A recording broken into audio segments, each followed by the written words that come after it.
Pemirsa, untuk mengetahui bagaimana perkembangan rapat paripurna DPR RI yang akan mengesahkan RUU TNI, selengkapnya akan disampaikan jurnalis Metro TV Rona Marina dari gedung DPR RI. Selamat pagi Rona, apakah sidang paripurna DPR RI dengan agenda pengesahan RUU TNI sudah dimulai?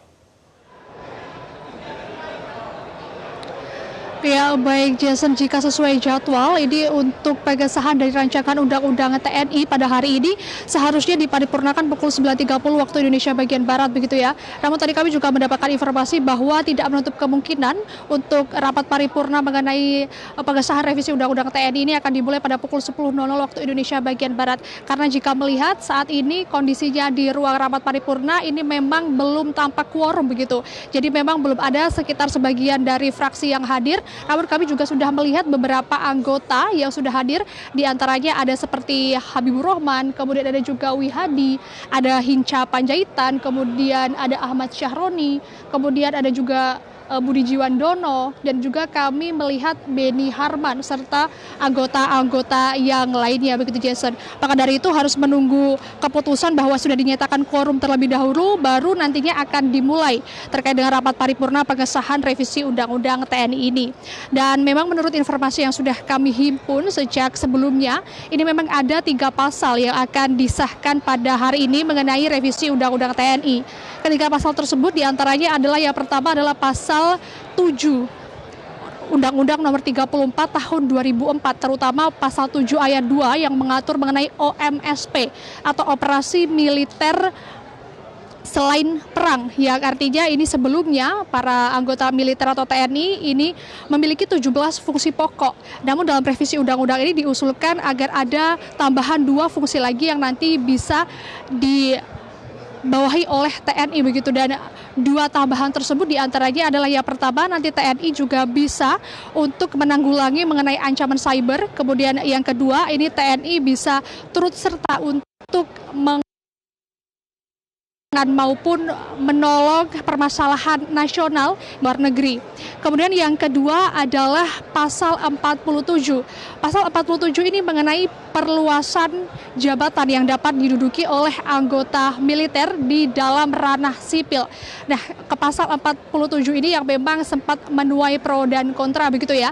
Yang sebelumnya ini hanya ada sekitar 10 kementerian atau lembaga yang dapat diduduki oleh TNI aktif, namun saat ini diperluas lagi menjadi sekitar 15 jumlahnya. Dan ada 1 lembaga yang bisa terbilang baru, yakni seperti BNPP atau Badan Nasional Pengelola Perbatasan, yang mana ini sempat dikatakan oleh anggota Komisi 1 DPR RI itu Bagus Hasanuddin, diperlukannya BNPP ini karena menilai bahwa Indonesia ini daerah perbatasan ya, ini dinilai rawan sehingga membutuhkan pimpinan yang mana pimpinan ini harus memiliki background militer sehingga bisa dikatakan lebih aman begitu ya.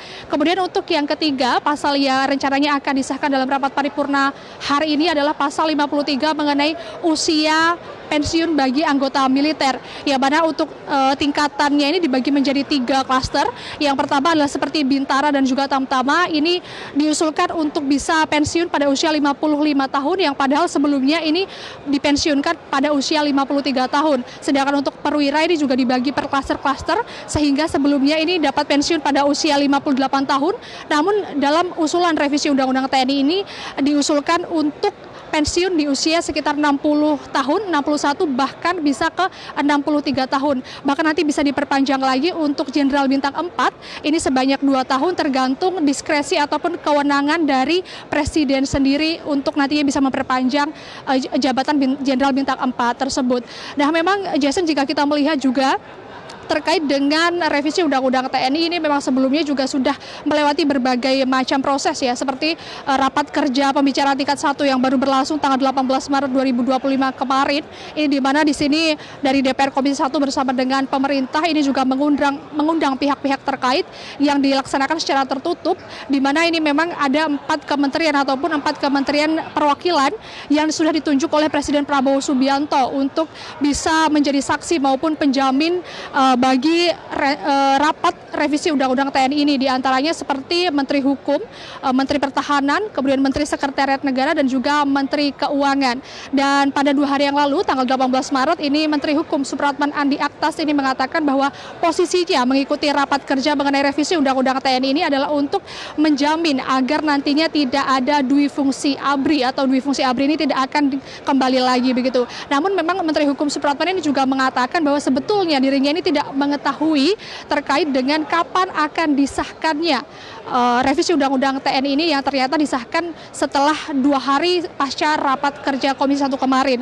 Dan selain itu juga sebelumnya ini sempat ada rapat panja yang dilaksanakan selama 2 hari pada tanggal 14 hingga 15 di salah satu hotel yang ada di kawasan Jakarta Pusat oleh Komisi 1 DPR RI bersama dengan pemerintah dan juga beberapa unsur terkait lainnya yang dilaksanakan juga secara tertutup yang juga membahas mengenai 3 pasal tersebut. Dan jika kita juga melihat ya Jason, ini bahwa Kementerian Keuangan maupun Menteri Keuangan pun juga diikut sertakan dalam rapat revisi Undang-Undang TNI sebelumnya, ini juga memperlihatkan bahwa memang harus ada yang mengawasi terkait dengan dana yang akan dikeluarkan bagi hasil dari revisi Undang-Undang TNI ini, terlebih nantinya akan membuat program baru ataupun lembaga yang baru yang mana bisa dilihat sendiri bahwa Indonesia saat ini juga tengah melaksanakan efisiensi di berbagai kementerian dan juga lembaga.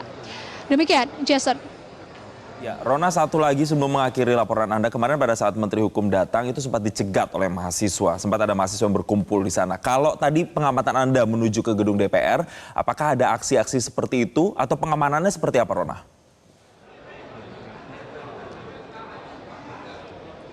Ya baik Jason, terkait dengan pengamanan di sekitar ruang rapat paripurna gedung parlemen ini memang sudah tampak adanya pihak dari TNI Polri begitu ya yang memang berjaga dari lantai dasar tadi, yang mana saat ini kami berada di lantai 3 untuk ruang rapat paripurna. Dan memang sejauh ini yang kami lihat juga di depan gerbang atau di gerbang yang bagian belakang dari gedung DPR RI ini sudah ada dari TNI kemudian dari Polri yang juga mengerahkan pasukannya. Ini bisa dibilang ada sekitar ratusan dari personel TNI Polri yang sudah dikerahkan sejak subuh tadi ya, menurut informasi yang kami terima begitu Jason. Ada mulai dari pukul 5.00 waktu Indonesia bagian Barat, dan ini juga sudah dikonfirmasi bahwa mereka ini mengamankan wilayah dari DPR RI karena nantinya akan ada aksi massa, di mana aksi massa ini akan datang dari masyarakat sipil maupun dari mahasiswa, yang dikatakan bahwa sebetulnya mahasiswa yang datang dan juga masyarakat ini tidak hanya yang dari daerah Jakarta ataupun Jabodetabek saja, namun ada juga wilayah dari wilayah luar, yakni seperti dari wilayah Bandung. Dan bahkan ada juga Jason ini yang menginap sejak semalam pukul 00.00 waktu Indonesia bagian Barat, yakni mendirikan sekitar 3 tenda tepat di pintu masuk belakang pintu DPR yang dari arah Palmerah begitu ya. Jadi tadi kami awak media juga memantau sejak pagi hari tadi, dan juga memang untuk proses ataupun pengetatan pengamanan juga memang sudah dilakukan untuk di ruang rapat paripurna sendiri. Dan untuk tamu-tamu yang hadir pun di ruang rapat paripurna tempat saat ini kami berada, ini juga sudah ada perwakilan dari 3 matra TNI yang juga hadir, yakni ada seperti TNI Angkatan Laut, Angkatan Darat, dan juga Angkatan Udara. Maka dari itu Jason, kami menantikan bersama-sama apalagi nanti akan dibahas dalam pengesahan revisi Undang-Undang TNI pada hari ini. Demikian Jason. Jelajahi cara baru mendapatkan informasi. Download Metro TV Extend sekarang.